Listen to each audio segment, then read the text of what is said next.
Hello, I'm John Rossi, a touring drummer with a love of all things animal. When I'm on the road, I visit as many zoos, aquariums... Hey, wait a minute. What's going on? Hey, what's going on there? Hello? Hello? Hello? We interrupt your regularly scheduled program to bring you Rossifari Zoo news. News you can use from the world of zoos and conservation. Every week, we bring you breaking news and analysis from around the globe, featuring the animals you love and the people who care for them. And here's your anchorman, John Rossi. Hello, hello, hello. Welcome back to Rossifari Zoo News, your look at everything going on in the world of zoos, conservation, and general animal weirdness. As I like to do every so often, I'll do a quick reminder. This is a sourced news program. So what that means is if you see anything that you think is zoo news worthy, you can send them to me, rossifaripod@gmail.com, or you can tag me in them on the socials at Rossifari or on TikTok at RossifariPod, and I will say your name at the end of the credits, whether I use your stories or not. So yeah, hope you're all excited about continuing to participate. We've been getting a lot of really great stories sent in lately, and I appreciate everyone who does that so much. So, we always start off the podcast with me talking about life and stuff. And I wanted to let you all know that I'm actually recording this one pretty early this week because I've got lots going on towards the end of the week. One thing I'm looking forward to in particular is that I'm going to be spending some time with Mike McClure at the Cincinnati Park Zoo. Now, if that name is ringing a bell at all, that's because you heard him very briefly on the last episode that I did where I was drumming with Emily the elephant. Mike is an elephant expert, honestly, who has revolutionized elephant foot care and does amazing conservation work all over the world, and also goes to multiple zoos to help teach the people there really good advanced foot care work, and also to create plans to increase the health of their elephants by taking good care of their feet, and just so much more. And if you did listen to that last episode with Emily the elephant, he's the guy that explained how elephant tongues work to me and got me right up in that mouth to get a good understanding. So he's a really cool guy, and I cannot wait to share that episode with y'all next year. But I also just can't wait for later in this week when I'm going to get to spend some time with a guy that I really respect as both somebody in this field, but also, frankly, just as a cool dude. And other than that, I'm continuing to work on the holiday special for this year. I think I'm going to drop it the week of Christmas because there are a lot of moving parts this year. I knew I wanted to go bigger than last year, and that mission will definitely be accomplished. And also, speaking of the holidays, you're running out of time to use those promo codes from the gift episode. They are still in the show notes if you're looking to grab last-minute gifts for yourself or any other animal lovers. Zoe and I were actually playing Zoo King this week, and it was so much fun. The new expansion adds so many cool animals. As a matter of fact, I actually, in one game, I got the red panda, and then I drew and was able to buy the new Binturong card. And then I flipped over the next card on the deck, and it was Tree Kangaroo right next to Binturong. But I was out of money, and so Zoe bought it, and now we are divorced. Okay, no, I'm kidding about that. But she ended up crushing me in that game, but then I won the next one and got to say, haha, I am the Zoo King. It was just a lot of fun. So yeah, anyway, lots of good stuff. Check it out. Check out all of the different products that I recommended, and the show notes have the promo codes for all of those. And then last but not least on the personal life stuff, Zoe and I went and saw Wicked this week. And it is fantastic. 10 out of 10. And the thing about it is, most of you know that I have a long career in theater. And as a matter of fact, I've actually worked with somebody who was one of the Elphabas on tour and on Broadway for a while. But what I don't always talk about is that I actually have a fairly complex and not always positive relationship with the art form of theater. And beyond that, I have rarely, if ever, enjoyed a stage to screen transition. In fact, I was hesitant about going to see Wicked at all for these reasons. And now I want to go see it again. I had some small nitpicky issues with it, of course, but overall, it is an incredible piece of art and more than does the musical justice. And honestly, everyone crushes it. I still can't get over how well Glinda and Elphaba sing together. There's this very specific art and skill to sounding good when you sing with another person, especially when it's people who have unique voices. It takes a true understanding and a deep willingness to surrender ego and knowledge of how to listen and adjust properly. And Ariana Grande and Cynthia Erivo do it better than any two people I've heard in the roles, including the originals. And, to be honest, I'm not a huge Wizard of Oz fan or anything, but the show is so well done that as long as you've seen the movie once or even just kind of know the stuff that's in the cultural zeitgeist, you'll be fine. Go see Wicked. And then go visit a zoo. And that brings us to...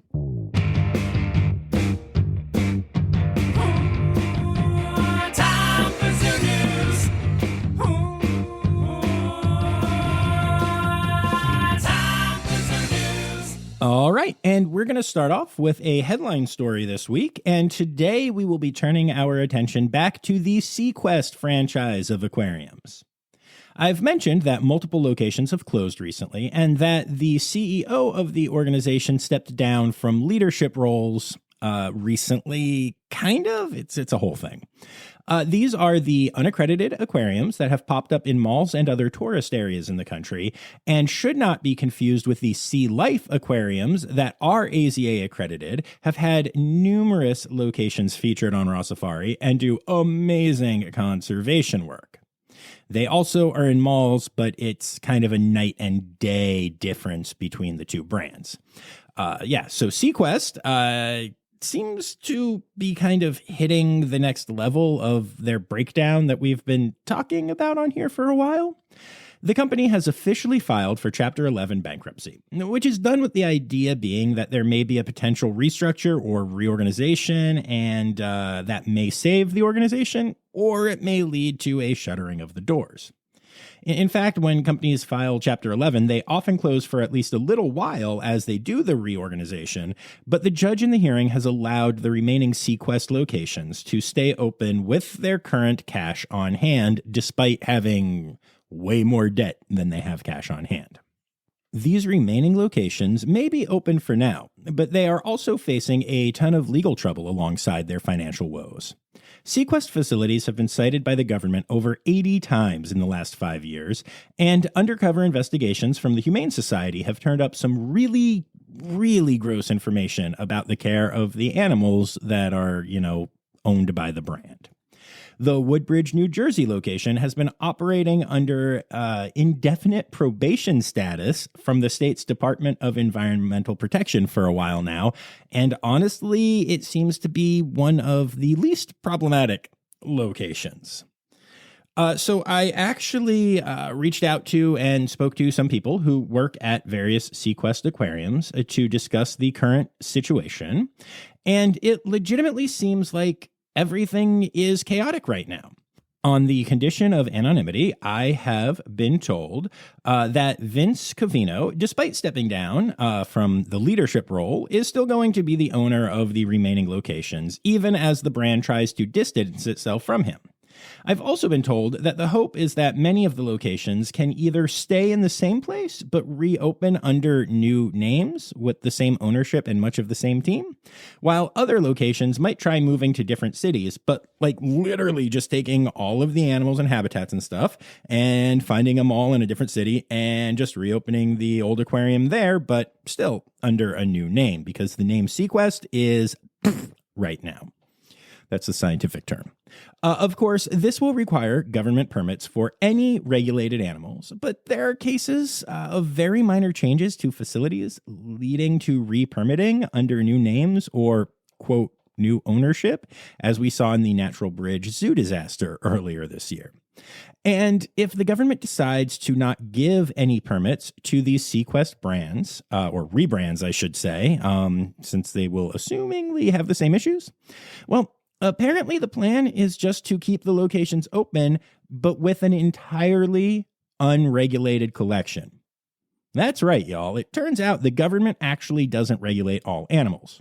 You could arguably have a facility with entirely unregulated animals that is open to the public, and the government wouldn't be able to step in even when there are welfare concerns for the animals. So, yeah, it sounds like there are a whole lot of possible options for the company, and none of which are great for the animals, which is all that I care about. Actually, nah, that's a lie. I do care about the people who work at these locations as well. I have a lot of very, very strong feelings about these places, but I do know that at least some of the people working there are doing their best for the animals. They're fighting for them, they're trying to get them what they need, and in some cases, these people are literally staying at the facilities, even when they realize that the place overall is bad, because if they leave and the other good people leave, that leaves only the bad employees left, and that means the animals will suffer even more. There are also, honestly, a lot of people who start their careers in facilities that they may not choose if they were given an option, but hey, it's hard to start in this industry and it's hard to get in at an accredited facility without having experience. And sometimes facilities like this are the only places to get that experience. So I do care about these people. I also know that some of the people that work at these places are as bad as the ownership apparently is, and they're cutting corners and seeing the animals as things and doing all the things that the anti-zoo crowd claims that all zoos do. Those people, I don't care about them at all, and I hope they all suffer professionally from the fallout of all these issues.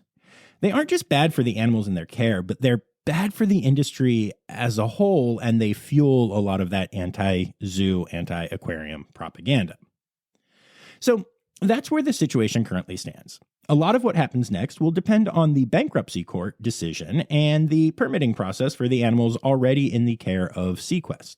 I have been told that at least some people believe that the rebranded facilities will be opened with a much deeper focus on animal welfare and education, and I guess I'll hold on to that hope if these places are allowed to operate.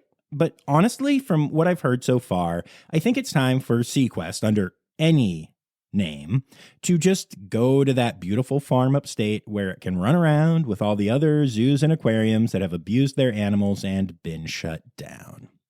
And that brings us to our births for the week. The Bronx Zoo has announced the birth of a really cool baby. There is a new cloud rat at the zoo.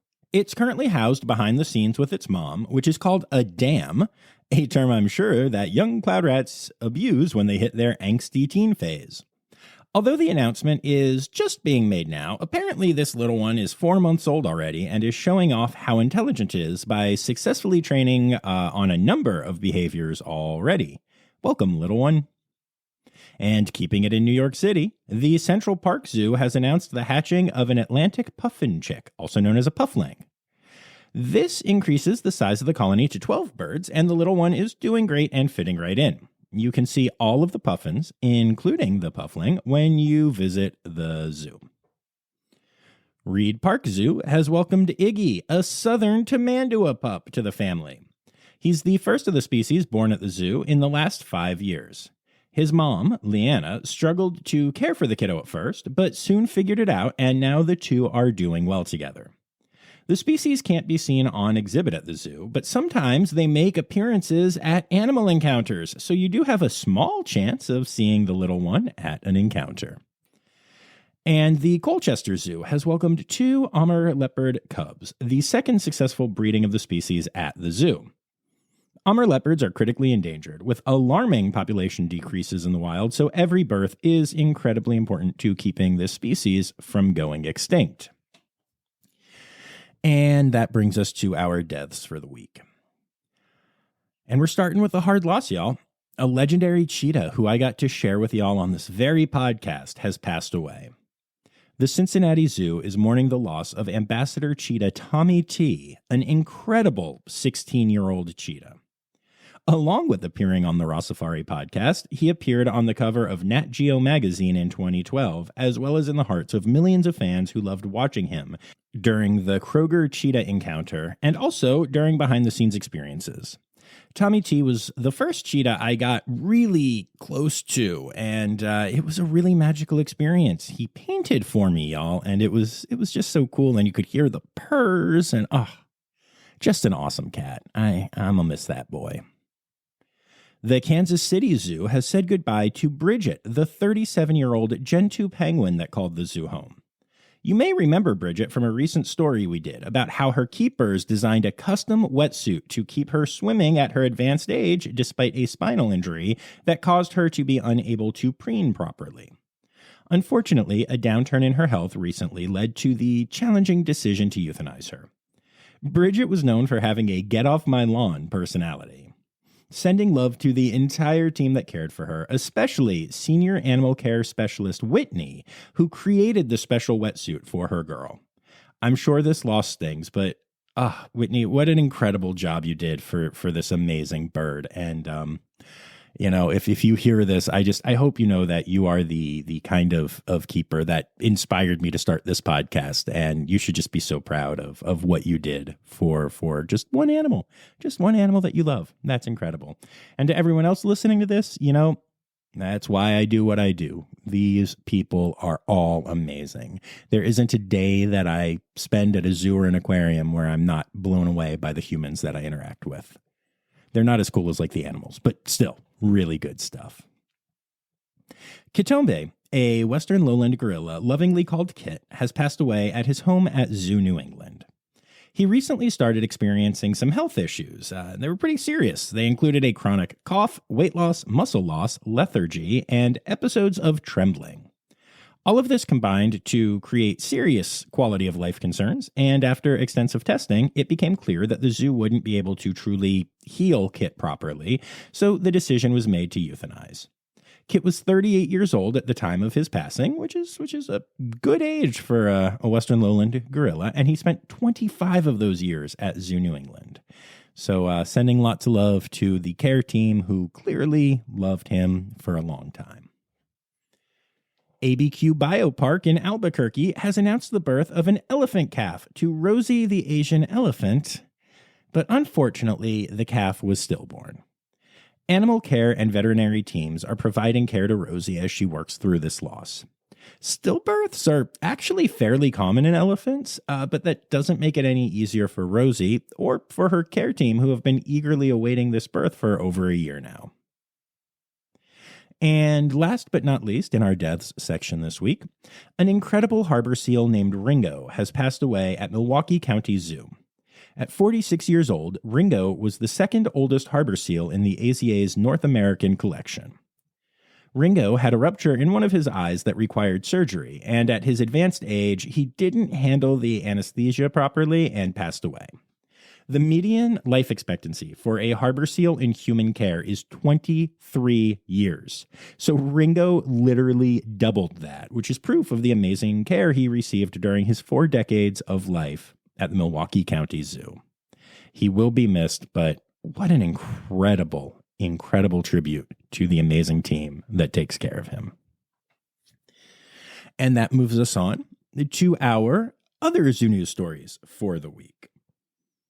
We start with some incredible news this week from the AZA. Safe Gibbon has launched.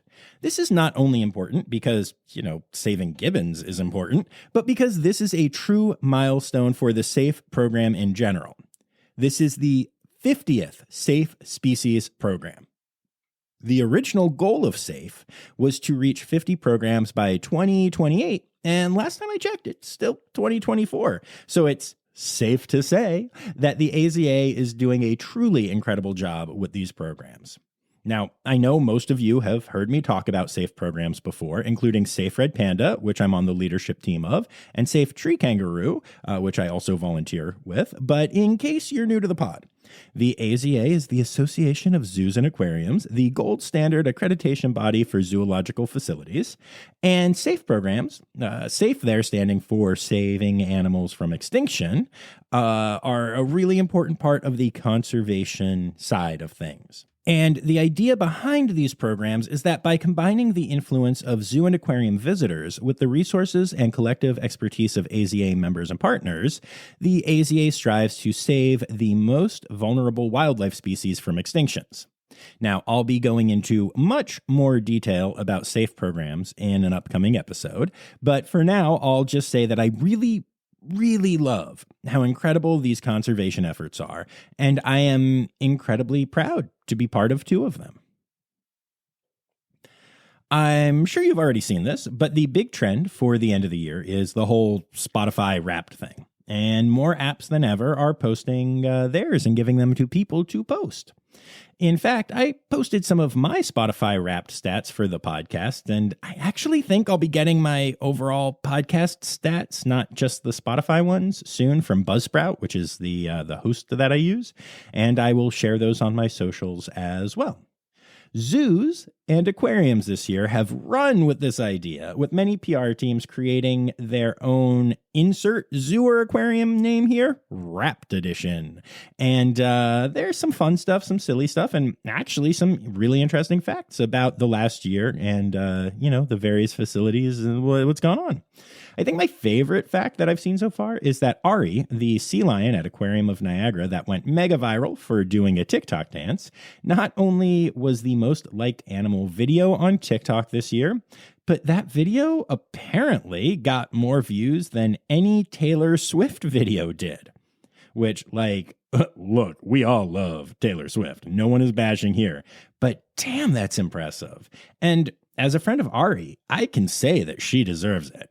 But yeah, if you haven't yet, take some time and look at the social media pages of all of your favorite zoos and aquariums to find their wraps. I bet you'll get some laughs and learn some facts, much like on this podcast. Jacksonville Zoo and Gardens recently had a small scare when a warthog escaped its habitat. The zoo canceled its Colors of the Wild event that was scheduled for the evening once the animal got out. The warthog was free in a section of the zoo in which no guests were present and was quickly returned to its habitat with no issue. The rumors of the warthog wandering to the meerkat exhibit and finding a new best friend have been greatly exaggerated. But I guarantee that whenever he tells this story to his friends, it will start with him saying, "When I was a young warthog."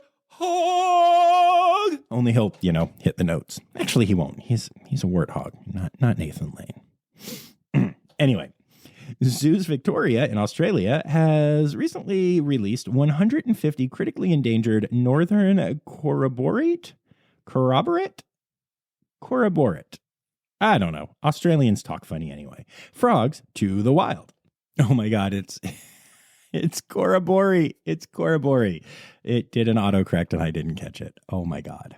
I'm just leaving this in for y'all because honestly, it's a crazy season of the year and I'm guessing y'all need a laugh. So, okay, take 2. Zoos Victoria in Australia have recently released 150 critically endangered northern corroboree frogs to the wild. An additional 40 new frogs are joining the breeding population at the Healesville Sanctuary to continue to create great genetics in the release candidate frogs year after year. Just some incredible conservation work. Not so much incredible, autocorrect work, but hey, Siri, we'll get there.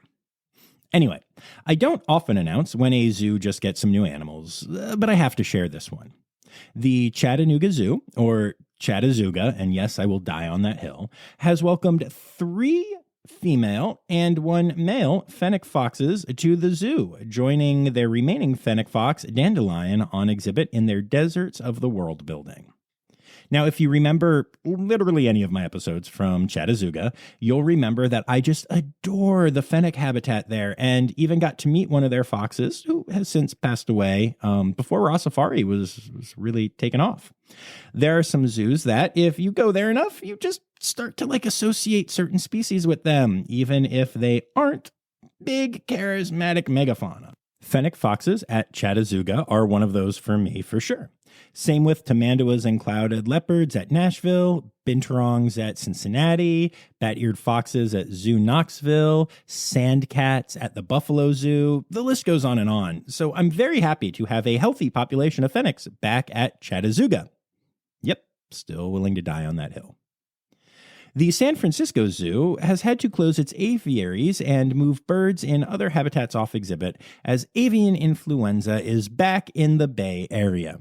And honestly, is this even zoo newsworthy anymore? It still is just amazing to me how this disease just continues to travel around for years on end with no end in sight. I am so impressed with the San Francisco Zoo and honestly all of the zoos that have just been taking necessary steps to keep their animals safe for years now.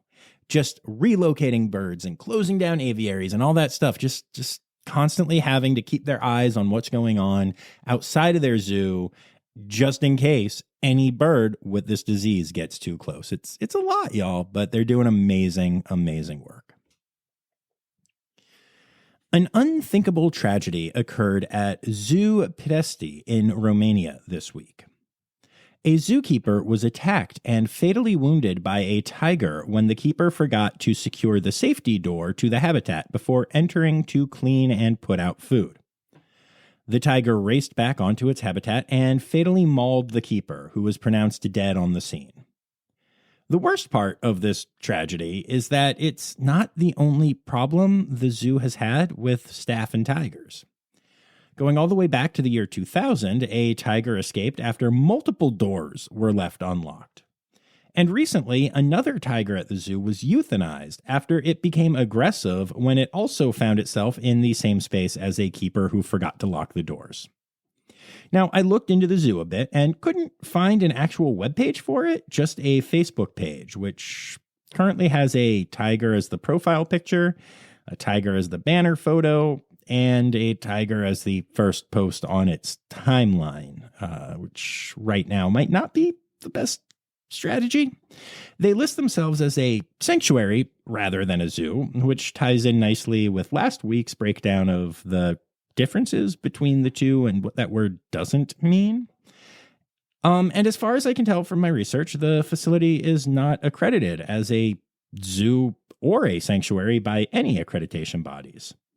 But regardless of that fact, I'm guessing that the staff of this facility love their animals and their lost comrade very much. So sending all the love during this trying time, but I'm also really hoping this sanctuary gets it together. And then last but not least in zoo news this week, I found this one kind of interesting. The San Antonio Zoo has launched a new program, and I'll be curious to see if it works out. The program is called Zoo Amigos, and it's a monthly donor plan for people. It's separate from a normal zoo membership. The zoo says the program will empower wildlife enthusiasts and conservationists to make a lasting impact on animal care, education, and conservation. The idea is basically to encourage people to become monthly donors to the zoo in order to help care for the animals, continue the conservation and education efforts, and more. As far as I can tell from the website, there aren't any additional benefits to joining the program, except that you are making a tax-deductible donation. But hey, if you love the zoo and see them as a conservation organization that you want to support, which you should, then this is a great way to do that.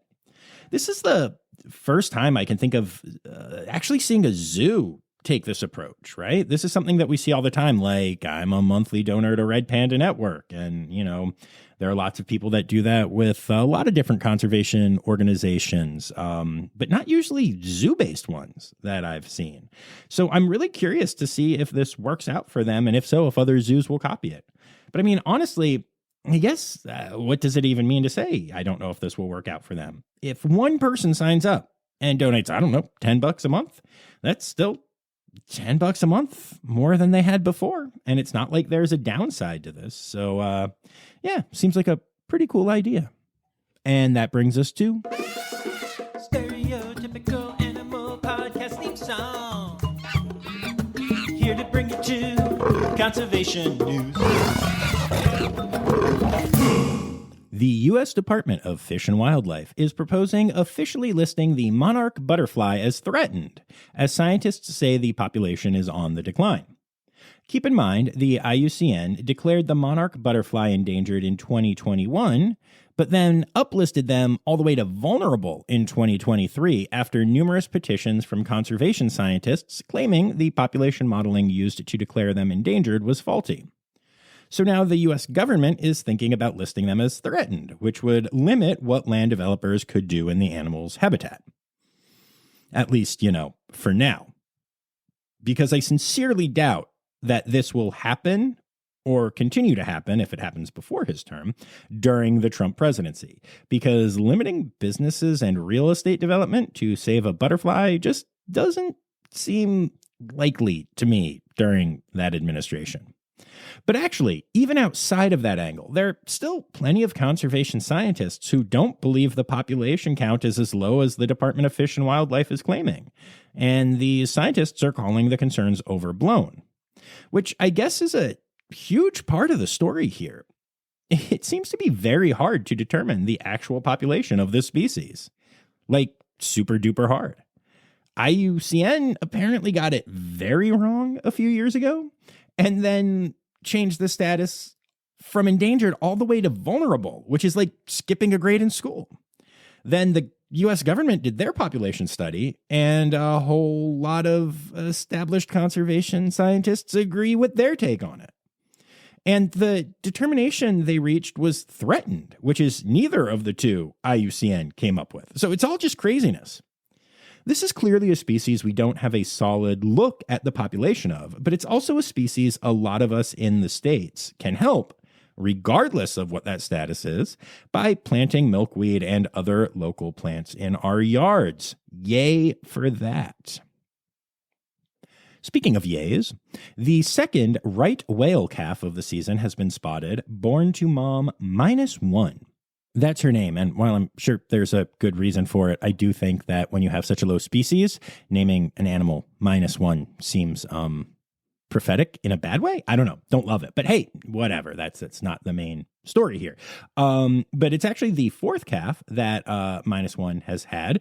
And so maybe they should name her +4. I don't know. But anyway, because of how small the population of the species is, every single birth matters. But they also seem to be spaced out for a lot of these animals. Like -1 has had 4 babies, but in 20 years. So that's part of the problem with the whole, critically endangered thing.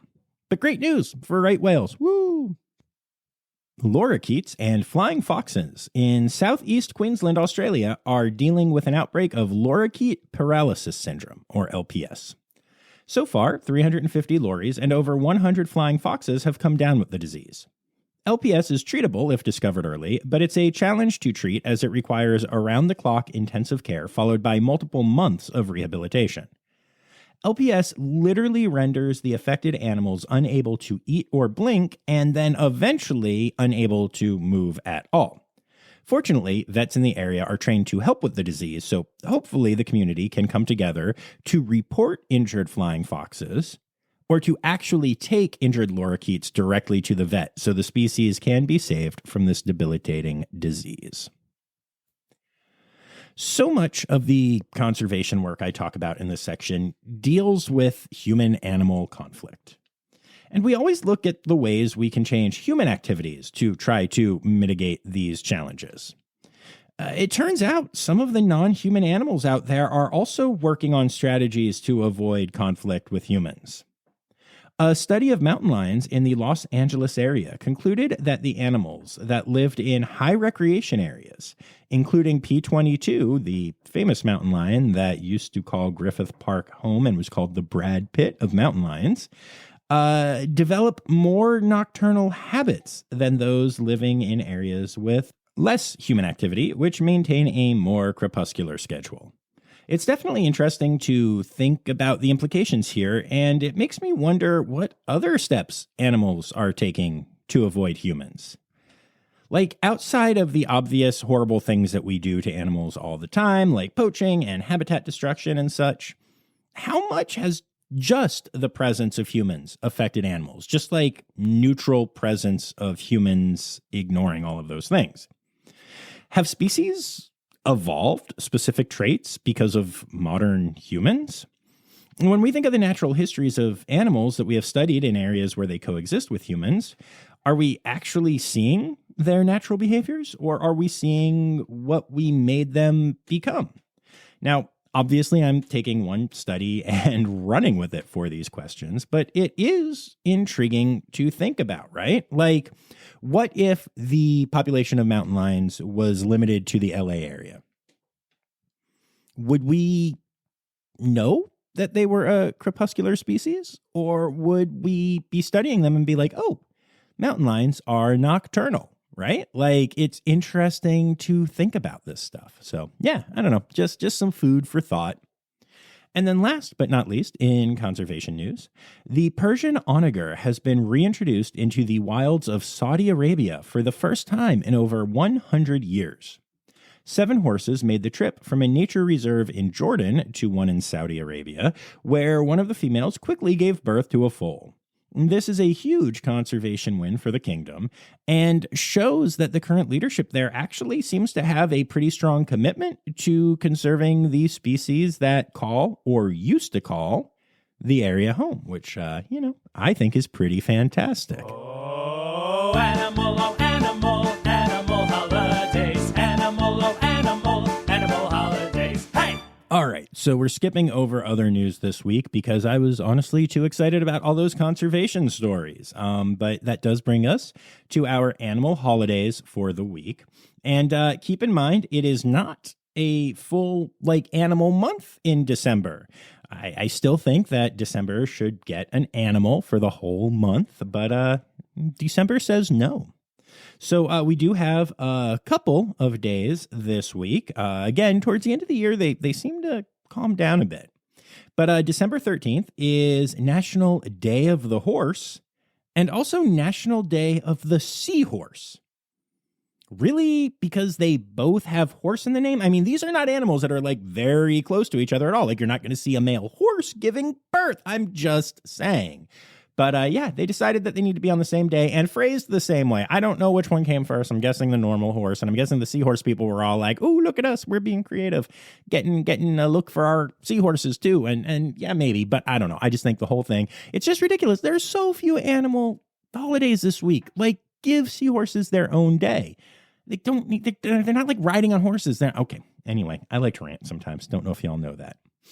The next day is December 14th, which is Monkey Day, and is also the start of the Christmas bird count, which is, a great conservation science project that everyone can participate in. Yay, citizen science. And then December 15th is Ali Malensky's birthday. Isn't that exciting? It's Ali Malensky's birthday. It's not just Ali Malensky's birthday, but it's Ali Malensky's 40th birthday.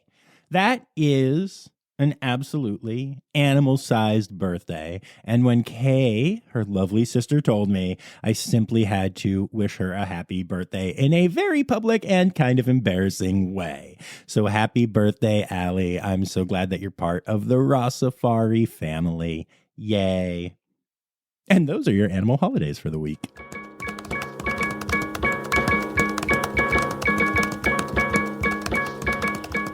Alrighty, so there you have it, folks. Another episode of Rossifari Zoo News is in the books. Hey, quick reminder, it's too late to get them for Christmas if that's your thing, but there are still a few copies of the Rossifari Holiday Ornament available. I believe as of my recording of this, there are 10 still available. So if you would like to get one of those, go to cappytrails.com and check it out. It's a pretty good time.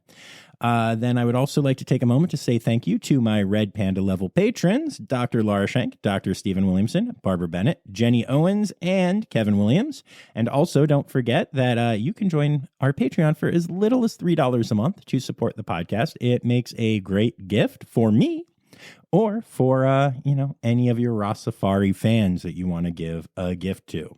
I'd also like to say thank you to everybody who sent in stories this week, including Anya Keene, Colleen Linehan, Kim Cooley-Croninger, Carrie Kirkpatrick, Kevin Williams, Emily Rockbuck, Ann Yoshioka, Barbara Bennett, Dr. Natalie Taco, Jacob Zinn, Ali Malensky, Kay Malensky, The Malenskys. Anna McEachran, Dr. Laura Shank, Dr. Zoe Rossi, Dylan Hoy, and Lizard Dunlevy. Thank you all so much for contributing this week. And we'll be back here on Tuesday with a pretty unique episode that I'm pretty excited to share with y'all. Something a little different while also being kind of the same. So until then, I hope y'all have a wonderful weekend and start to your week. And remember, friends, the words newsy credits backwards are Steiderk Yiswen. The Rossifari podcast is produced, hosted, and engineered by John Rossi. Editing and fact-checking by John and Dr. Zoe Rossi. Our theme song is Sevens by Nathan Burke, performed by Nathan and John. Interrupting John theme and additional voices by Taylor Isaac Gray. You can reach John directly on Instagram and Facebook at Rossifari or by email at rossifaripod@gmail.com.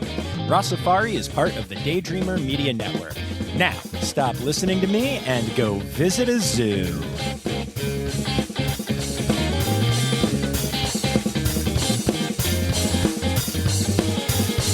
During the Kroger cheetah encounter, Kroger